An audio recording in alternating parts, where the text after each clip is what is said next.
Hi, I'm Gretchen.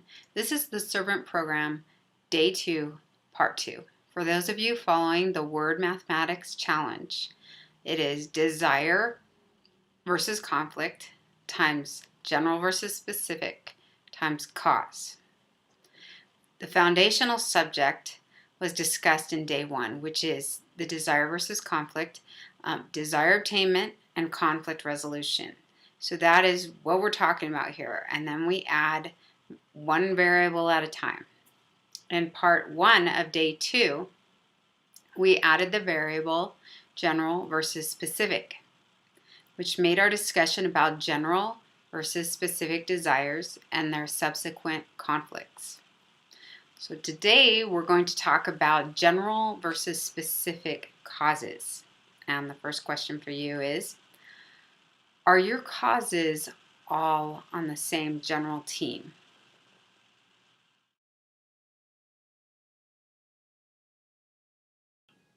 There are both general and specific causes who assist us with desire attainment.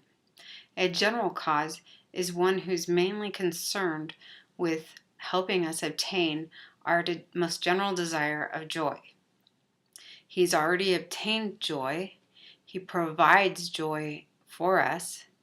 He generally teaches us how to obtain joy and then expects us to apply that to our specific desire obtainment process. He also evaluates us with incremental effects of joy so that we are aware when we're on that right pathway to obtaining our desire and when we're off it. So, who is your general cause?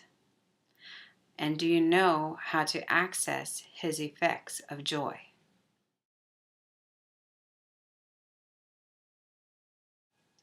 More specific causes guide us in obtaining our specific desires. They have already obtained their desire that is like ours, or have at least come further along the journey than we have. And so they use this position of being ahead of us to provide for us. They often make field notes while they're on their journeys, or create maps in order to warn those who are behind them, to of the stumbling blocks and the pitfalls that may slow us down on our journey. Their goal is to help us progress at a more efficient pace than even they progressed at. They teach us how to obtain it in this way, and then they evaluate us, and they do that using positive reinforcement when we're on the right track, and then empathy when we fall short, when we make mistakes, or when we do fall into one of those pits or hurt ourselves on a rocky outcropping. They're interested in helping us further our progression.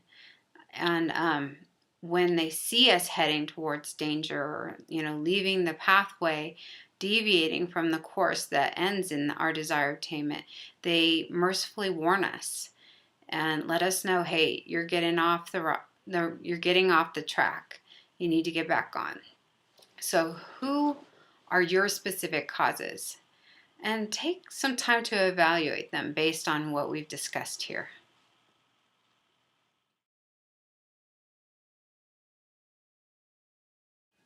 Conflict arises when our specific causes conflict with our general cause. So we've chosen someone to help us obtain our specific desire, but we consistently feel a decrease in the effects of joy when we engage in the process they're prescribing. We just don't feel good. Something's up. Something's not right here.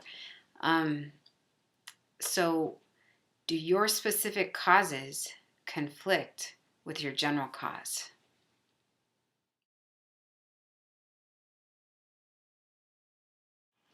There are both general and specific children. A general child is one who makes her desire for joy her priority.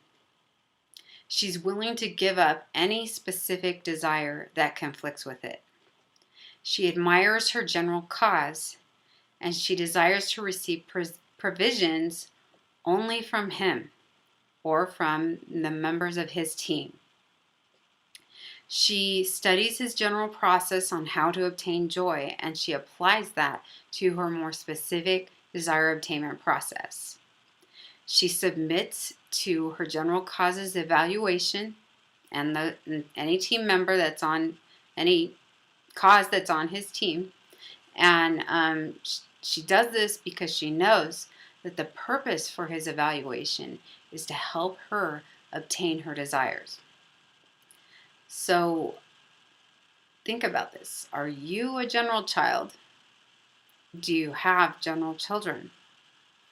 Are you teaching your children how to be a general child?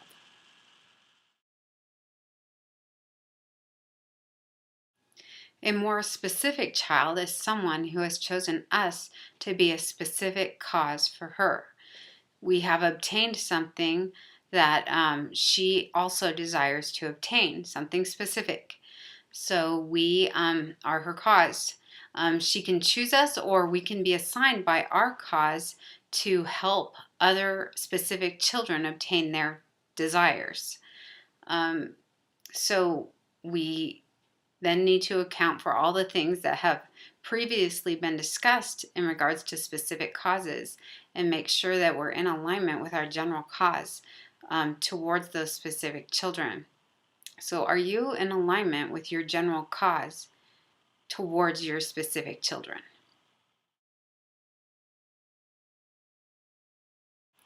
Conflict arises when we place ourselves in a priority position above our general cause. When we're assigned to be a specific cause and then we behave as a general cause, instead of pointing towards our general cause or yielding to Him and making sure that our children know that, okay, we're not perfect yet. We have obtained an incremental level of the desire that you're also seeking, but we point towards our general cause and say, it's important for you to listen to your heart, listen to the joy that you experience, and let that be your guide. We can help you as much as we can and teach you the pathway we have trod, and teach you about the stumbling blocks and the pitfalls and all those things.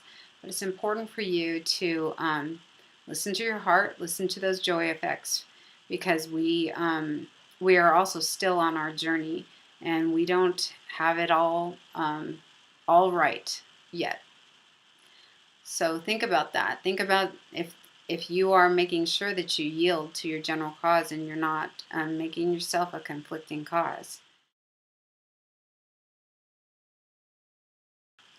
We all have cause roles to play on a more general level, meaning we are the general cause in the relationship. We're the predominant cause. So, in which relationships are you the predominant cause? In all of our relationships, we swap the cause child role continuously on a more specific level. So sometimes we process as a cause towards our cause in order to grow. He allows that. He allows us to take that cause position in in our relationship with him in order to grow. And sometimes we process as a child towards our children in order for them to grow. We give them opportunities. We may indeed be able to make that bed better than they can, but yet we stand back and let them make it and let them have certain opportunities and positions that maybe we could fill and fill better than they do. But that's not the point. The point is to give them the opportunity to grow. So we see how this cause child role switches, and it's important to have to pay attention to our effects to know when that role is switching, when we should switch it, and when we should maintain our predominant role. Um, so I call a person who is striving to balance her cause child roles continuously in all of her relationships. I call that person a servant. And therefore, that's the title of this entire program. And you see that that is really one of the predominant processes we need to master in order to obtain our desires and resolve our conflicts. So, are you able to sense when to process as a cause and when to process as a child in your relationships?